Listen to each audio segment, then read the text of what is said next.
Hello, students. Let us talk some more about the meaning and definition of power. In this class, we will discuss the meaning of power as given by Hannah Arendt.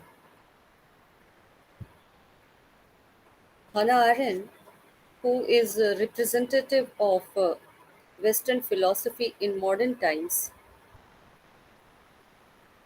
has given a totally different concept of power. According to Hannah Arendt, power is human ability to act in concert. It means that,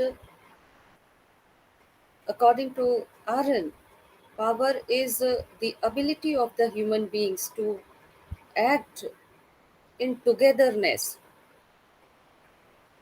Power is not an individual concept, it is the property of a community. Power is when people come together to achieve a goal. And as we said, that it lies with community and not with a person. Power comes into existence when people come together to act for a common goal. An example of power, as per Hannah Arendt's definition, can be given of revolutionary movements like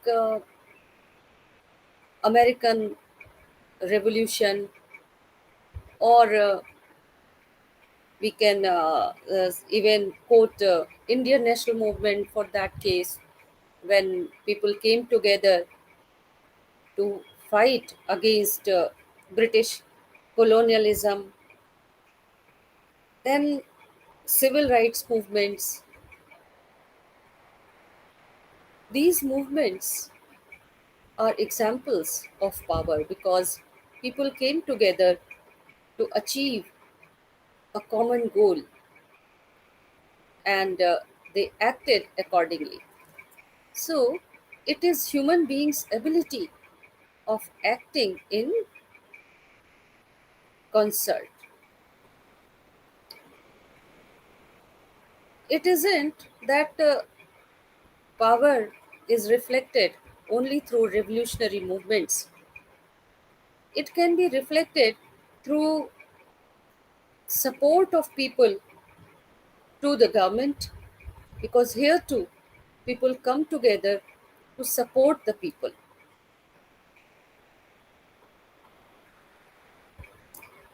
The basic thing is that collective action is the necessary part of power according to Arendt. Collective decision is also an example of power. Hannah Arendt says that there is a difference between power and violence. She propounds that power is not force or coercion, and it is not equal to violence. Power is, in fact, opposite to violence. Violence needs justification, whereas power does not need any justification. Power is bound up with the very existence of political community. Why violence is being used, it needs to be explained. And an apt example of this uh, is like a Naxalism, where we find that Naxals have all the time to explain, to justify why they are using violence. So there is difference between power and violence according to Arendt. One is that While power needs no justification, violence needs justification. The perpetrator of violence has to explain as to why they are resorting to violent means. Further, power is an end in itself, while violence is a means only. Its nature is instrumental. That is, that by using violence, individuals try to achieve something. It is not an end. Violence can only be instrumental in achieving something. Violence comes into existence, or violence appears when power is in jeopardy, when there is a threat to power. Then we see that violence is used.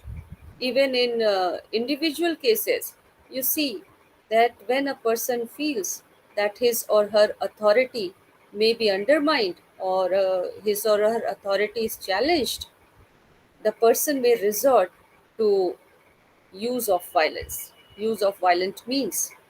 The same can be applied to a government. If the government feels that its support is dwindling, if it feels that people no longer support it, then possibly government may resort to strict means to reiterate its positions. Violence will be more necessary when government becomes less popular. As Arendt quotes, medicine, all governments rest on opinion, not on rulership and coercion. Governments need public opinion, the support of people. They are not based on coercion or rulership. And as public support lessens for government, it becomes more violent.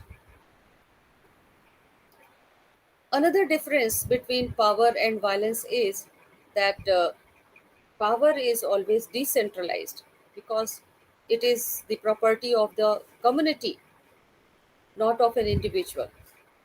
So, power is usually decentralized, while violence is centralized.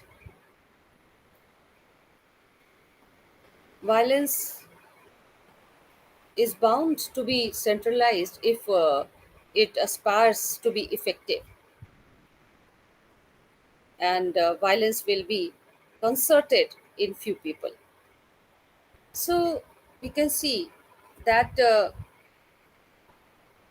the idea which Hannah Arendt gives of power is totally different from what Morgenthau or Robert et al. And Schwarzenberger, etc., had said.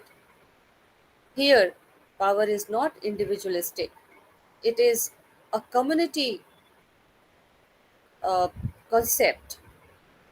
Here, power is the ability to come together, to work together. So we can see that Arendt uses the concept, the term of power in a positive manner, not in a negative manner, as it has been used by realists. So